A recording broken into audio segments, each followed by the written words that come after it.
Hebrew ৪ অধ্যায় ১৪-১৬ পদ। মহাযাজক যিশুর প্রতি বিশ্বাস রেখে যেন এগিয়ে চলে।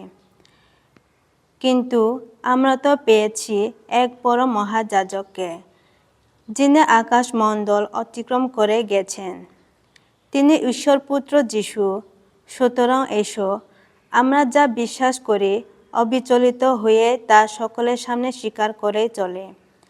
কেননা আমরা এই যে মহাযাজককে পেয়েছি, তিনি আমাদের দুর্বলতা সমবেদী হতে অক্ষম নন, বরং আমাদের মতোই তিনিও সব দিক দিয়ে পরীক্ষিত হয়েছেন, কিন্তু থেকেছেন নিষ্পাপ। কাজে এসো, নির্ভয়ে আমরা প্রসাদদাতার সিংহাসনের কাছে এগিয়ে যাই, যেন লাভ করি করুণা আর প্রিয়জনে, যেন পাই ঐসব প্রসাদের সহায়তা।